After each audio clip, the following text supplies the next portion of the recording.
takes Google today, when the founders are still at university, that's the sort of thing that we're looking for in the real situation for angel investment, for early stage investment. So now that's why I did not put the potential return for investor in your executive summary slide. I only put it in the full plan. But you have to think about this, because social enterprise also has a commercial arm.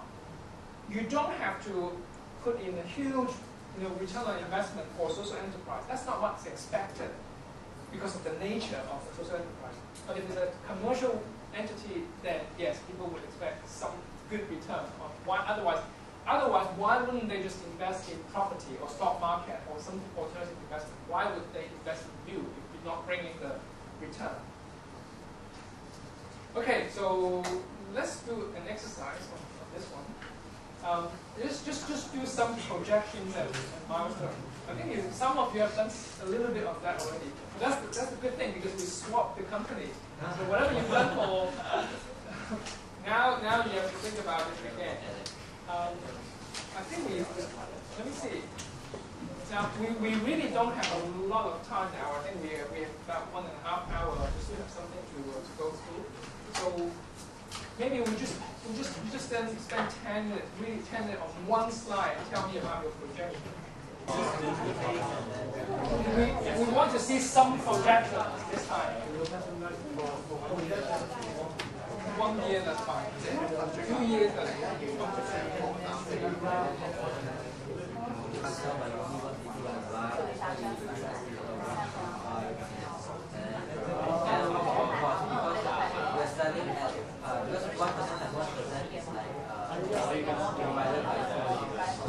Now come to our internet learning, e-learning cash flow budgeting statement. And along the first one, subscription receipt, we assume that we have around 100,000 students. That is from a top-down method.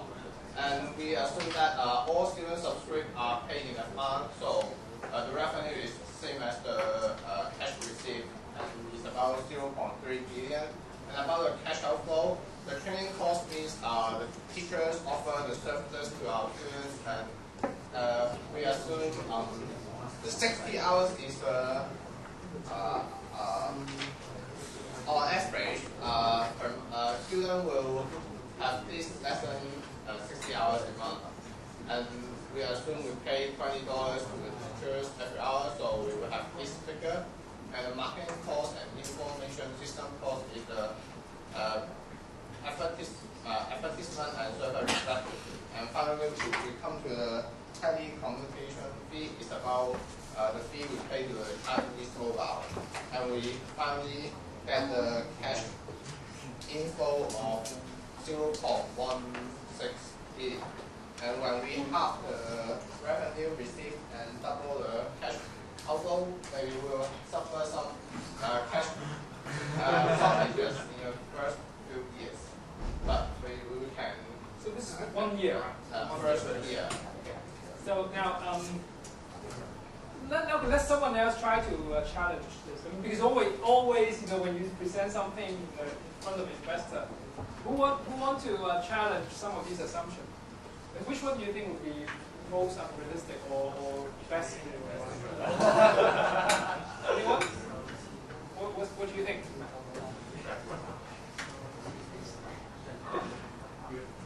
So you think it's okay? Is Hong Kong dollars or US dollars? It's Hong Kong dollar or renminbi actually. That's okay. Yeah, I mean, if it's US dollar, that's a good business. Yeah. 345 million, that's too good. But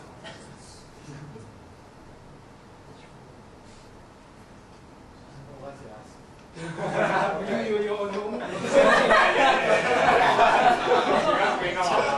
Okay, that's too much. Our target market is all those Chinese people, and 3,000 is that too expensive? 3,000. Can I answer it? Okay.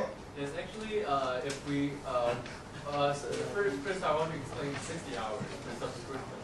It's because we assume that our customers will chat on the mobile phone for 1 hour per day on, I mean the working day, the weekday, because they maybe commutes to their workplace for half an hour and commute back to the home for So over 3 months, right? Yes, for over 3 months, so there will be 60 hours in a season.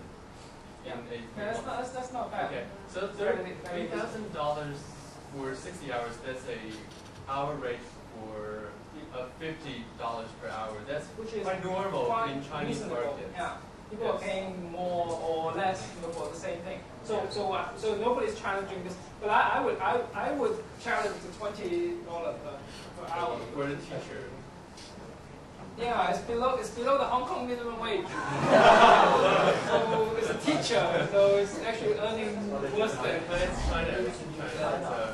No, but it's a Chinese who speak good English. Well, I think college student maybe it's okay for. Yeah, but I mean we don't know the actual figures, right? But I like it. It's a good this. So, okay, thank you. Is there another group ready?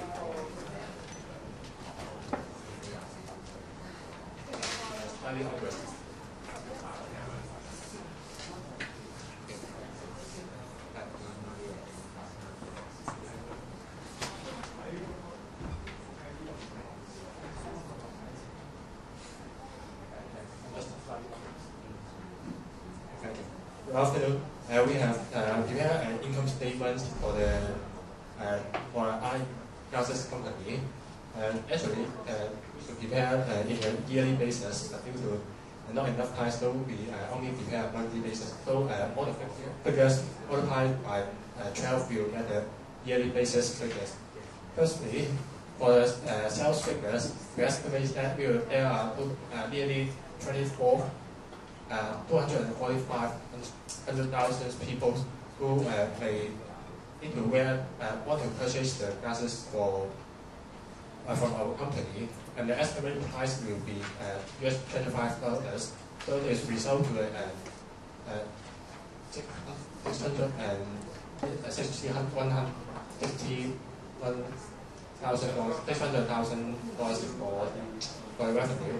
And then for the cost of goods sold item, we estimate that will be US $5 for each pair of the glasses. And since we will have to confirm we will have enough supply, so we estimate we will purchase 30,000 glasses for each month. So this will result in the 150,000 US dollar, and this will result in the 460,000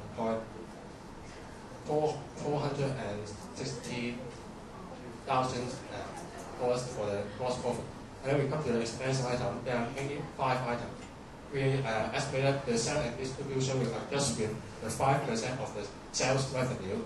The figures are presented in the screen, and the range is approximately 100,000, administrative 80,000, and then after summing up all the expense items and subtracting from the gross profit, currently we have the net profit of $41,000. Sorry for not writing the profit. It's a profit. Okay, that's all. Thank you. How did you come up with the 24,500 people per month? Hong Kong, there are total population of 7 million, and this is for Hong Kong market. Yeah. Okay. Hong Kong market. 7 million people, And then there are 70% people who will wear glasses. Here, because there are 70% people wear glasses here. 70%. 70%, yeah. We represent Hong Kong. We're better than Donald Trump. Approximately 70%. And then we need to be conservative, so we estimate 0.5% out of those 70% people will need to buy our glasses. So the figure is 24,000. What's the percentage? 0.5%. 0.5% of Out of 70% of people in Hong Kong. So we will have this figure. 245. If I were to ask you to make a a better estimate, right? What would be another percentage? Okay, they started with the population 7 million in Hong Kong. I mean, okay, we take this sample and we say 70% people needing to wear glasses. I mean, we don't know, right? So let's take this. That's fine. What would be the next filter you're looking for? I mean, you jump to the 0.5% of your addressable market. But if I were to refine the estimate, what would be the next number you're looking for? Age group. Maybe no market share. Have to, those may have changed their eyesight. So the question is, I mean, out of the 7 million and out of the 70% people who already have glasses, right? They're not going to throw away their old glasses. They already have a pair of glasses. So the next percentage you may be looking for is number of people who need to renew the glasses, or new people, not patient, but new people who are needing to get the glasses, right? Because the market is not turning every year. You don't see people changing their glasses every year. So the next percentage you look for is people who need to renew, or people who just enter the market and needing. That's the next percentage that I was looking for. And then out of that percentage, because that is the total market of Hong Kong, in fact, right? Just a minute. That means maybe we can do a survey on whether out of the 4.9 billion, how many of them will even to buy the Let's do a glasses? quick survey. How many people change their glasses every year? Every 2 years. Every 2 years. So how many?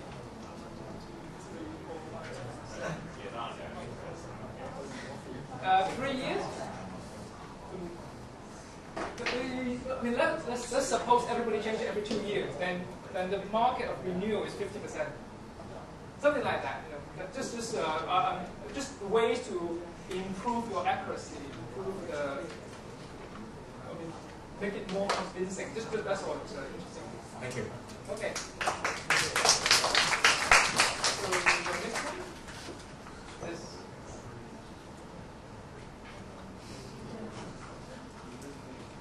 Okay, the group in the back. First, we need we are expected to set up our call center in one pilot city, and we expect there will be 200 customers we can attract.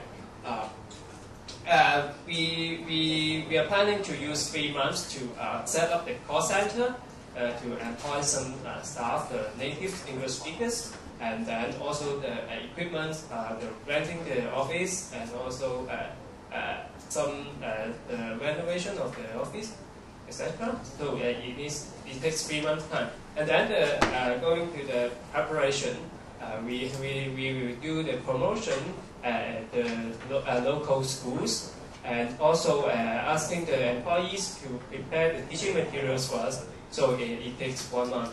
After the 4 months time, we are in operation. So we start to receive customers, and the call center is going to in operation. For cash flow budget, we have there's no such budget. Oh, okay. Okay. We estimate that the setup cost will be 215,000, and for the promotion and administration expense in the first month to be 10,000, and for the remaining 3 months, that means before break even, we should use more 15,000 more expense. Therefore, the initial funds will be 315,000 for including 10% safety margin. Yeah. One last one.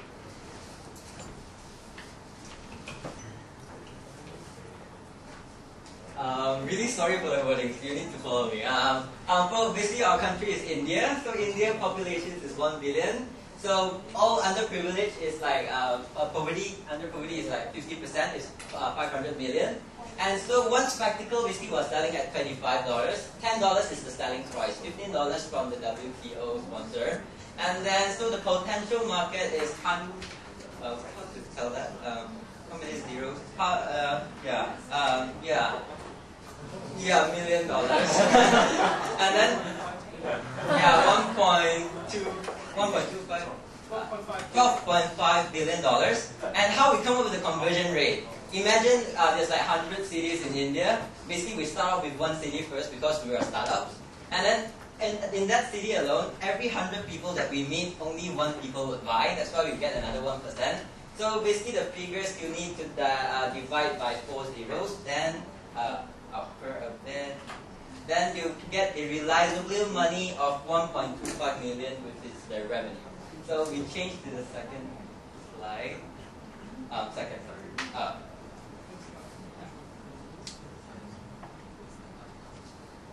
Yeah. Sorry for the mess. Yeah, so here comes the cost.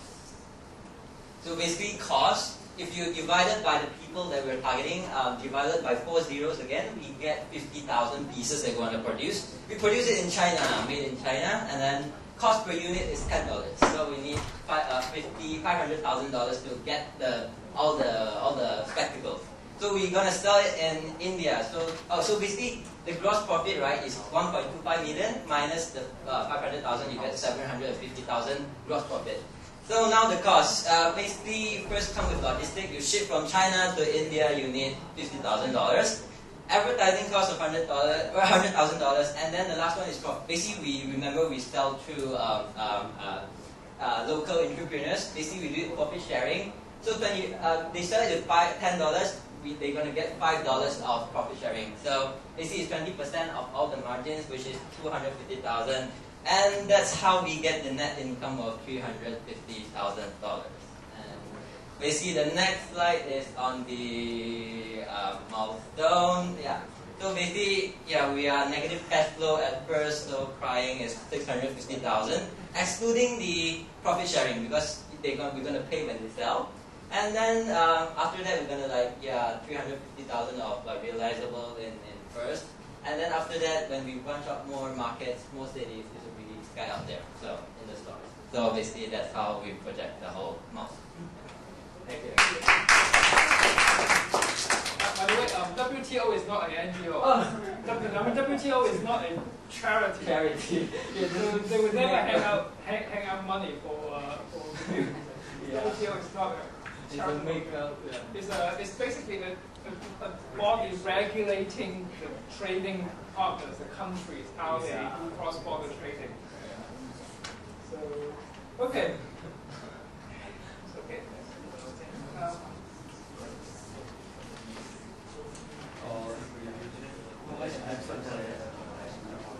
Right. Now, so that concluded the business plan part. So you now know you have to write 10 slides for the executive summary. There are more slides if you're doing the full plan. You have gone through some of that exercise of writing some of the slides.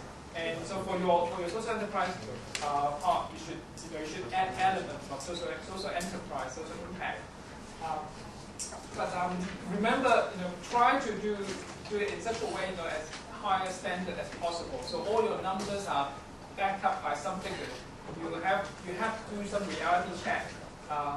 Everything, whether get someone to challenge your assumptions and try to make it better and better, make it watertight.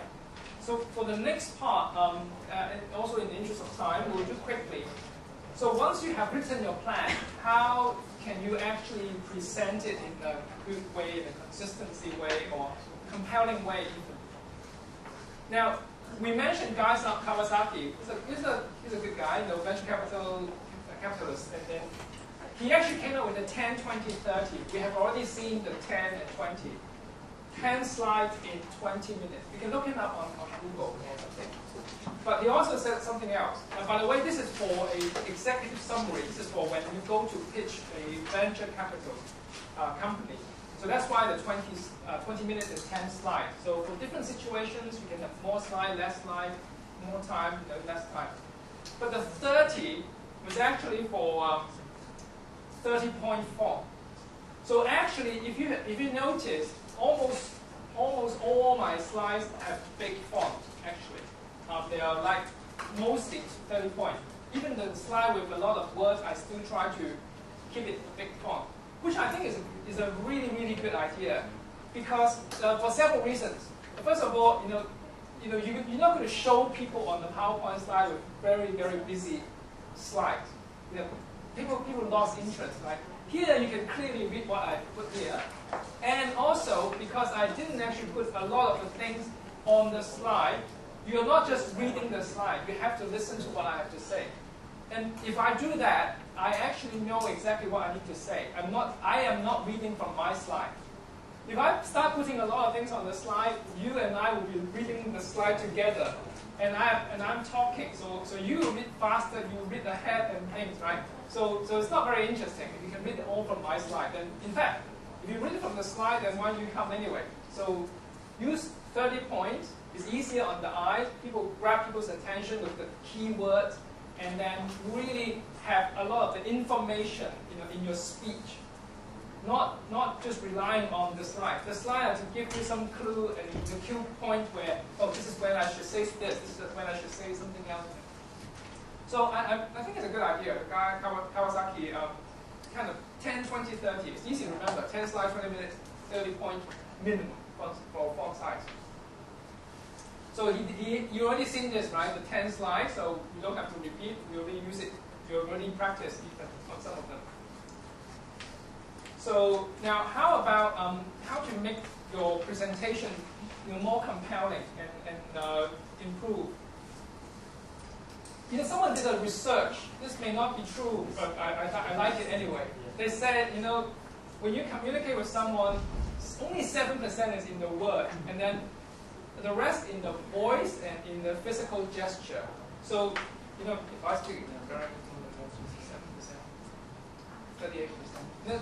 The same content becomes very boring and it doesn't work. If I just stand still and so people like to see you excited, is engaging. Sometimes with this and that, grab people's attention. So a lot of them are actually in how you actually present. It's not just what you say, but how you say it. That's why you want to practice with someone, and they will tell you, oh, you're just standing too still. Your voice is not interesting. Get some feedback from whoever see your rehearsal. So that's number one thing. Communication is about how you say it. It's not just what you say.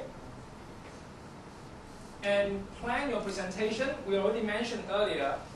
So you should really look at why you are presenting what you're doing. So in your case, for this preparation, you are going to present in front of the judges, and they will decide whether you're going to win and you get the $48,000. So think of the $48,000 as your objective. But you want that to kickstart your social enterprise so you can do better things. So objective, you're going to see the judges, they're going to decide whether your social enterprise plan is better than anyone else. So that's objective. So the audience, in this case, is the judges. But you have, if you can pass the investor's test, then you can pass the judge's test, I'm sure. Because the investor will be the one that are most stringent in terms of accepting your business plan and writing you a check. Think about the message. Let's go through it one by one. Actually, we already mentioned the objectives before, so I won't repeat too much about that.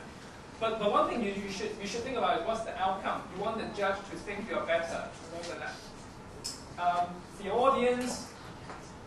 We already talked about the different types of audiences for the judges. But if you want to analyze it a little bit deeper, try to think of what are the needs and issues and challenge concerns that the audience would have. I think the judges for this competition will be, they want to look at whether your plan is viable, whether you do deliver better, greater good, whether you have the right team and your business model is sound.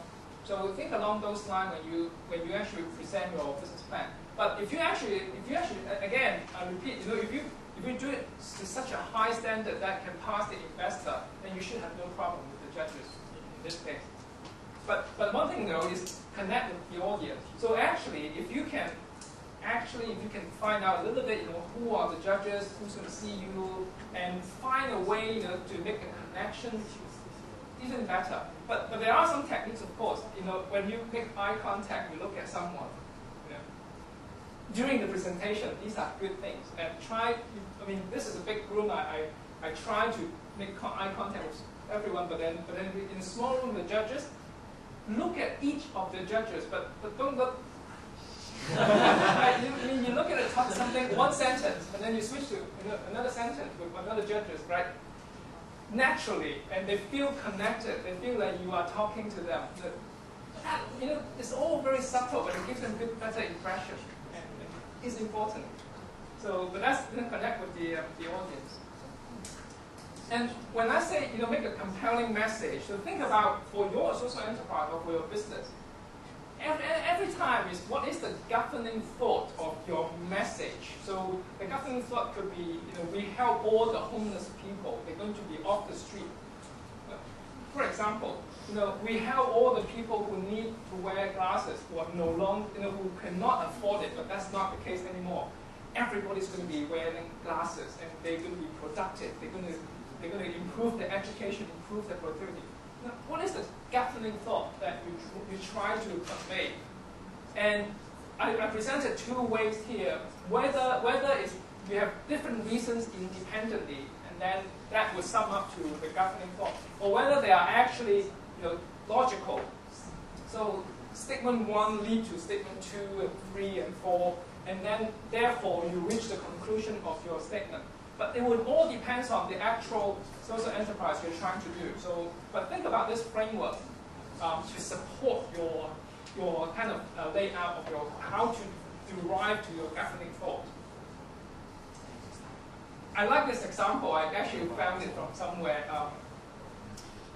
So this is a letter. Okay, we can read it. Right? Dear Amy, last Sunday morning when I was playing in the garden with my boyfriend and you came over, you told me that you kissed him when I was not looking. You came to my house on Monday and my sister made you a hamburger for lunch, and then you said, wow, that's the worst burger I ever ate. And last night you kicked my hamster and then threatened to send your cat after her. So for these reasons, I hate you and we are not friends anymore. So a very lengthy letter explaining the things. And so let's try a better way of conveying this message. Dear Amy, I hate you. That's the governing thought. I hate you. That's what the letter trying to tell you. For all that, I hate you. And here are the reasons. Because these are not logically supporting reasons. These are all collective reasons, right? Because you stole my boyfriend, you insulted my sister, and you scared my hamster. Very, very, very clear. So Amy, upon receiving this letter, would know, oh, yes, she hates me, and then these are the reasons. So that's why, think of it. Don't try to write lengthy things. Yes, in a full plan you want to explain things clearly, but in a presentation, bring out the point and bring them out in such a simple way and concise way. So don't do this in your presentation. And here I have a few suggestions on how to present a story.